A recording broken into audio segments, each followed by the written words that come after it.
जैसे विपक्ष कह रहा है कि उत्तर प्रदेश में चुनाव है, इसीलिए तनाव है। योगी जी कहते हैं कि बटोगे तो कटोगे। फिर विपक्ष कहता है कि धार्मिक उन्माद और हिंदू मुसलमान करने के लिए योगी जी जो है फायर ब्रांड भाषण देते रहते हैं, अपने शब्दों को कहते रहते हैं। क्या कहेंगे इस पे? मैं एक डायलॉग मारूं भाई साहब? देखो, मैं योगी जी के लिए बोलना चाहता हूँ, एक शेर को इतना कमज़ोर मत समझो, एक शेर को इतना कमज़ोर मत समझो कि तुम्हें गधों की गुलामी करनी पड़े। एक योगी भैया, योगी जी तो शेर है, उनको इतना कमज़ोर मत समझो कि तुम्हें गधों की गुलामी करनी पड़ जाए। अच्छा, योगी जी शेर हैं तो गधा कौन है उत्तर प्रदेश में? भैया, जो बोल रहे हैं वो गधे हैं।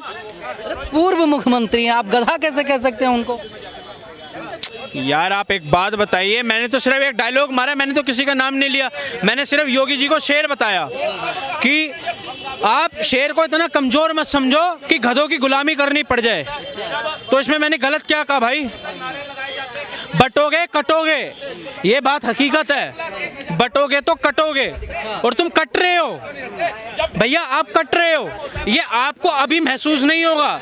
जैसे गलती से कोई ब्लेड लग जाता है ना, तो खून निकलता है, तो घर पे आके पता लगता है, जलन पानी डल के पता लगता है भैया। तो इसी तरह आपको अभी नहीं पता लग रहा, आपको बाद में पता लगेगा जब आप अपने घर पे होंगे। ये सब बातें जब चुनाव नज़दीक आता है तभी होना चाहिए। पहले कहाँ थे आप? जब चुनाव है, उपचुनाव है उत्तर प्रदेश में, हरियाणा में आप बटोगे कटोगे करके चुनाव जीत लिए, महाराष्ट्र में चुनाव है, तब अब चुनाव ना इससे नहीं जीते जाते।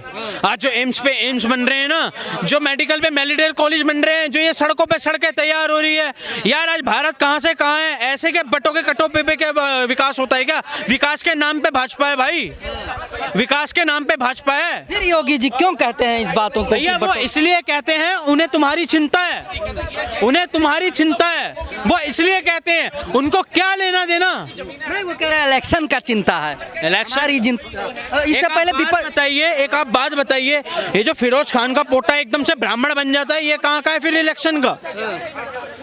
ये क्रिश्चियन जो आते हैं, क्रिश्चियन बाहर से आए हुए नचनिया, ये एकदम से आके ये माला धारण हो जाती है, मस्जिद जाते हैं टोपी लग जाती है, इधर जाते हैं उधर जाते हैं। ये कहाँ का इंसाफ है भाई? आपने योगी जी को कब टोपी लगाते हुए देखा? कब हालेलुया वाला क्रिश्चियन लगाते हुए देखा? आपने उन्हें एक ही वेशभूषा में देखा, मोदी जी योगी जी को? तो फिर भैया, आप कैसे कह सकते हो कि चुनाव के उसमें बोल रहे हैं? अगर चुनाव के उसमें बोलते तो वो तब पैच भगवा पहन के चले जाते, अरे हम हिंदू हैं, आप ये। ऐसा नहीं है मेरे भाई, ये बात हकीकत बोली है। जरा सी ब्लेड लगती है, बाद में पता लगता है, इसलिए कटो मत, काटे जाओगे तुम बहुत बुरी तरह। ये बात तुम, यार एक बात बताओ, भारत में कहते हैं हिंदू मुसलमान हो रही है, मुझे एक बात बताओ, सऊदी अरब कतर का क्या चल रहा है? कतर और उसका ईरान का क्या चल रहा है भाई? ये फिलिस्तीन और इसका इजराइल का क्या चल रहा है? उधर तो आरएसएस भी नहीं है, मोदी भी नहीं है, योगी भी नहीं है। एक नंबर बात का। तो भैया, आप बहुत देखो, मैं ये नहीं कह रहा हूँ, हम हिंदू एक बहुत सुशीलता बंदे हैं। आप कुछ नहीं होता, आप 2 दिन के लिए हट रहे हो कि आप दलित हो, ये हो। आपको आपने कहा कि बड़ा सुशील है, मतलब आपने कहा कि मतलब प्रेम भाव रखते हैं। ये प्रेम भाव है योगी जी का कि एक ही समुदाय का वो जो है इनकाउंटर होगा, एक ही समुदाय के घर बुलडोजर चलेगा, ये सब प्रेम भाव है? भैया, जब एक समुदाय की तुम पर्ची निकाल के दे रहे हो, तो फिर एक समुदाय पे बुलडोजर चलेगा? एक समुदाय पे बुलडोजर चलेगा? आप मुझे एक बात बताओ, हर चीज में गाड़ी किसकी पलटी थी? जो बच्चे हैं कैंसर पीड़ित बच्चे, उनका बीजेपी के नेता का घर टूटा नहीं टूटा था, महिला से अभद्रता का वो लैंग्वेज यूज कर रहा था। तो आप एक बात बताओ भाई, बटोगे कटोगे, बहुत बुरी तरह कटोगे मेरे भाइयों। देखो भैया, अभी लॉरेंस भैया का कुछ चल रहा है, वो पप्पू यादव बहुत फुदक रहा था। जब भगत सिंह जी को फांसी हो रही थी ना, तो भगत सिंह जी की माँ ने एक बात पूछी थी, बेटा मैं तुझे कब देख पाऊंगी, तू तो मेरा लाल है। तो भगत सिंह जी ने कहा था मैं दोबारा आऊंगा माँ। तो उन्होंने कहा था मैं तुझे पहचानूंगी कैसे? जो हमारे, उन्होंने एक बात कही थी, जो तेरे देश की रक्षा करेगा, जो महिलाओं की रक्षा करेगा, तू उसमें मुझ में देखियो। ये बताइए, क्रिमिनल को, एक गैंगस्टर को आप इतना बढ़िया से भैया भैया आप उसे गैंगस्टर मत बोलिए, आप कार्रवाई ले सकते हैं अपने ऊपर। कार्रवाई- एक मेरे पे केस, एक बात बताओ, लॉरेंस बिश्नोई पे एक केस बताओ यार। हम कह रहे एक जेल में बताओ, क्यों ठप्पा है? लगाओ कि क्यों जेल? साला गैंगस्टर है। जेल में क्यों है फिर? यार एक बात बताओ, ये सलमान खान 5 साल की जेल में क्यों था? उसने कुछ नहीं करा, तो बताओ। संजय दत्त भी, ये तो यार संजय दत्त का भी साथ दे रहे थे। भैया ये चीजें छोड़ो, ये इसने एक बात बताओ, लॉरेंस ने किसकी माँ बहन की रेप करा है? कौन सी जमीन हड़पी है? बम लेके कौन सा फटा है? कौन सा ताज होटल में बम लेके फटा? कौन सी गोलियां बाजी करी? कौन से हमारी आर्मी को पत्थर मारा? तो कहाँ का गैंगस्टर है भाई? कहाँ का गैंगस्टर है? सारे जो गैंगस्टर है ये सलमान खान, इसको तो तुमने पकड़ा नहीं। मेरे भैया ये मच्छी मक्खर है, ये मच्छर और मक्खी है। घमंड तो रावण का भी खत्म हो गया, जो सबसे बड़ा, दुनिया का सबसे बड़ा ब्राह्मण था। घमंड तो भैया उसके कंस के अंदर नहीं रहा। तो ये क्या चीज है? अब ये बताइए, पूरा मैंने देखा है बहुत तमाम न्यूज़ चैनलों पे, तमाम सोशल मीडिया पोस्टों पे, अगर क्रिमिनल नहीं है लॉरेंस बिश्नोई तो जेल में क्यों है? और ऐसे समर्थन करना हम नहीं समझ पा रहे किस हद तक सही है। क्यों समर्थन? तो हम गौ माता को अपनी माँ मानते हैं, हम क्या कर लेते हैं? हम क्या कर लेते हैं? वो हिरण की रक्षा कर रहा है यार, हिरण के लिए यार उसने इतना हुड़कम मचाया हुआ है। हम तो अपनी गौ माता को माता मान के भी कुछ नहीं कर पाते यार। आज 2 किताबें पढ़ के हाय हाय ऐसे ऐसे आजकल के नौजवान तो भैया जाना यमराज के पास ही है, जाना यमराज के पास ही है, समझ रहे हो? तो इसलिए धर्म की रक्षा करना बहुत जरूरी है। धर्म का, लॉरेंस बिश्नोई धर्म का रक्षा कर रहे हैं। बिल्कुल है यार, क्यों नहीं है? एक आप बात बताओ, मुनावर फारूकी बाहर क्यों नहीं निकल रहा अब? वो तो बहुत बनता था मुनावर, ये 2 टके की इनके घर में चावल के दाने नहीं है खाने को, और ये साढ़े हम लोगों ने इनको उठा उठा के ऐसा फेम देते हैं। इनके घर में 2-2 रोटी के लाले होते हैं, और ये सीता मैया पे ये टिप्पणियां करके 2-2 टके की औकात के, एक जात के ना बात के, 2 टके की औकात के भाई साहब, और ये इनको हम फेम दे दे के ऊंचा उठाते हैं, जो सीता मैया पे टिप्पणी कर रहे हैं, जिन्होंने जन्म दिया है।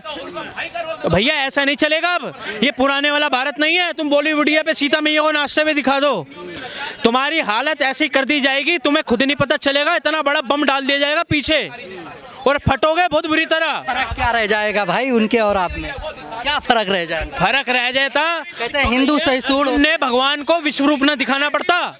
भगवान को अर्जुन ने, भैया यार एक बात बताओ, श्री कृष्ण को क्या विश्व रूप दिखाना पड़ता? अर्जुन को धर्म की हानि के लिए ही बताया ना, साड़ों को मार, मैं तेरे साथ हूँ, मैं तेरे साथ हूँ, मार। तो फिर भैया वो बांसुरी बजाने वाला ना, वो सुदंसर चक्र उसने जान पूछ के ऐसे नहीं उठाया, उसने धर्म की रक्षा के लिए उठाया है, उसने धर्म की रक्षा के लिए उठाया। आज धर्म की हानि क्या हो रही है? हम कहते थे सतयुग में भैया ऋषि मुनियों को राक्षस हड्डियां चबा के खा जाते थे। ये तो हम कलयुग के अंदर जी रहे हैं मेरे भाई। राक्षस कौन है कलयुग? है आपको नहीं पता? आप हंस गए तो आप मान गए, ये भैया पत्रकार साहब हंस गए, ये समझ गए। हंसना तो स्वाभाविक है। नहीं, जिस हिसाब से हंसना तो एक हिसाब से इसलिए स्वाभाविक है कि जिस हिसाब से आपने जो हमारे देश का नहीं है वो राक्षस है हमारे लिए। जो हमारे देश का नहीं है, जो कहता है मैं पाकिस्तानी हूँ, जो कहता है मैं बांग्लादेशी हूँ, जो कहता है मुझे ये चाहिए, जो कहता है मुझे वो चाहिए, मेरे लिए हर वो राक्षस है। भारत वसुदेव कुटुंबकम की बात करता है, कहता पूरा धरा हमारा परिवार है। भैया तो फिर यदा यदा ही धर्मस्य का भी मतलब यही होता है, पूरा संसार भारत था, जिधर हम रह रहे हैं दिव्य भारत है, तो इसका मतलब ये थोड़ी ना कि हम पूरे संसार को एक तरह से भारत मान ले। परिवार तो मानते हैं भैया, परिवार तो एक बात बताइए, साला जो परिवार में रह रहा है वही थाली में छेद कर रहा है, उसको हम क्या घंटा परिवार माने यार? थाली छेद करने वाला परिवार का नहीं होता। अगर परिवार का मानना है ना, हम तो ऐसे हैं भैया, हम कुत्ते को भी रोटी खिलाते हैं, कुत्ते को भी बिस्कुट खिलाते हैं, और जो कुत्तों को हमें कुत्ता समझ के, हमें ही इंसानों को नहीं इंसान समझते, उनको हम राक्षस नहीं कहेंगे क्या कि उनकी पूजा करेंगे? लॉ एंड ऑर्डर है देश में, लोकतंत्र है, संविधान है, उसके बावजूद अगर इस प्रकार से राजनीति किया जाए। संविधान की बात ना करे तो बढ़िया है। संविधान होता ना तो भैया ना शरीयत से चल रहे होते, ना 4 शादी होती, ना वक्फ बोर्ड होता, ना शरीयत होती, ना मौलवियों को तनख्वाहें मिल रही होती, ना साला 4 शादी होती, 76 बच्चे होते। ये भैया पहली बात तो शरीयत से देश चल रहा था, ये अगर संविधान से चलता ना तो हम चाइना की टक्कर ले रहे होते भाई।